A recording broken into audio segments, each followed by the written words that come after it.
Hello and नमस्ते guys, कस्तो हुन्छ त हजुरहरू। म चाहिँ एकदमै सन्चै छु। धेरै दिन पछाडिको यो भिडियो लिएर मैले हजुर सामु आइसकेको छु। आजको टपिक रहेको छ हाम्रो एउटा कम्प्युटरबाट अर्को कम्प्युटरमा एनिडेक्स कसरी कनेक्ट गरेर काम गर्न सकिन्छ त, त्यो बारेमा म तपाईँहरूलाई भन्न गइरहेको छु। सर्वप्रथम त तपाईँले मेरो च्यानललाई अझै पनि सब्सक्राइब गर्नुभएको छैन भने सब्सक्राइब गर्दै छेउमा रहेको बेल आइकन पनि क्लिक गर्नु होला, किनभने चाहिँ तपाईँले मैले भिडियो हाले पछि हजुरको नोटिफिकेसनमा मेरो भिडियो छिट्टै आइपुगोस् भनेर नोटिफिकेसन बेललाई पनि दबाउनु होला है त। र आजको भिडियो सुरु गर्नुभन्दा अगाडि चाहिँ म धेरै दिन पछाडि यो भिडियो बनाउँदैछु, कृपया लाइक पनि गरिदिनु होला है त। सो भिडियोतर्फ जाउँ है त। सर्वप्रथम त चाहिन्छ हामीलाई एनिडेक्स। त्यो कहाँबाट डाउनलोड गर्ने त्यो म सिकाउँछु है त। सर्वप्रथम हामी चाहिँ कम्प्युटरको स्क्रिन देख्न सक्नुहुन्छ, क्रोममा जानु होला। क्रोममा गइसकेपछि एनिडेक्स डाउनलोड सर्च गर्नु होला, ANINEDESK एनिडेक्स डाउनलोड फर पिसी गर्दा पनि हुन्छ हजुरहरूले।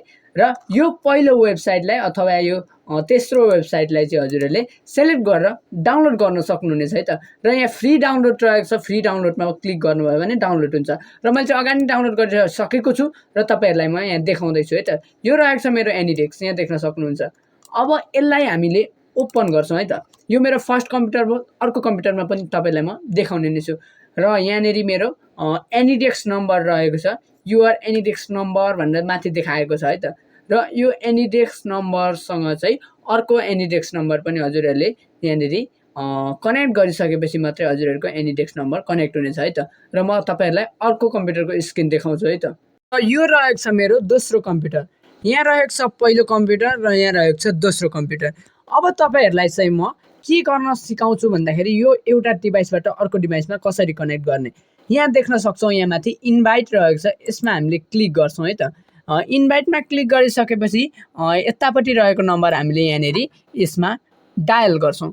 के गर्छौँ? डायल गर्छौँ। यहाँ माथि रहेको छ नम्बर 136974862 रहेको छ, यसमा हामीले क्लिक गरेर यसलाई इन्भाइट गर्छौँ है त। यहाँ इन्भाइट गरिसकेपछि यहाँ देख्न सक्नुहुन्छ कनेक्ट भनेर आइरहेछ यहाँ तल, योसँग हामीले यहाँनिर कनेक्ट गर्छौँ है त। कनेक्टिङ हुँदैछ यहाँ साथीहरू, देख्न सक्नुहुन्छ। हजुरहरूको नेट चाहिँ एकदमै फास्ट हुनुपर्छ है त। यहाँ कनेक्टिङ भइसकेपछि चाहिँ तपाईँले एउटा कम्प्युटर चलाउँदा अर्को कम्प्युटर पनि आफै अटोमेटिकल्ली चल्नेछ है त। त्यो कुरा तपाईँहरूले याद गर्नुपर्नेछ, के भयो भनेर डराइहाल्नु पर्दैन।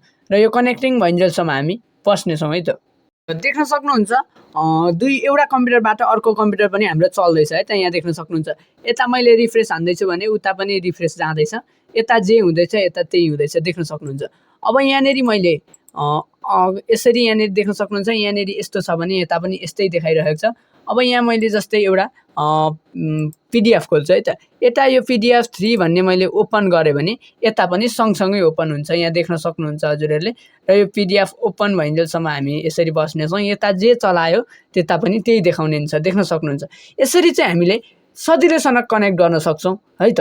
र तपाईँहरूले चाहिँ अझै पनि मेरो भिडियोलाई लाइक गर्नुभएको छैन भने लाइक, सेयर एन्ड सब्सक्राइब गर्न सक्नुहुनेछ है त। यहाँनिर देख्न सक्नुहुन्छ एउटै कम्प्युटरबाट अर्को कम्प्युटरमा फिटिटी चलाइरहेको छु।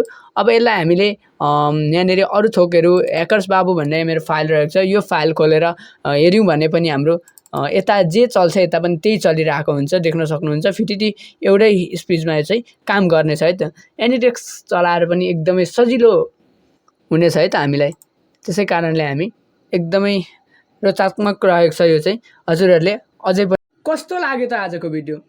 सिकाएन मैले? राम्ररी सिकाएको छु, ध्यान दिएर स्किप नगरिकन हेर्नु होला। र अरू के तपाईँहरूलाई आइडिया छैन त्यो मलाई सोध्नु होला तल कमेन्टमा। टिकटकबाट हेर्दै हुन्छ भने फलो गरेर 10K पुर्याइदिनु होला, र युट्युबबाट हेर्दै हुन्छ भने पनि 10K सब्सक्राइब चाहिँ अवश्य पुर्याइदिनु होला है त। र आजको भिडियो यति नै रह्यो। Thanks for watching guys.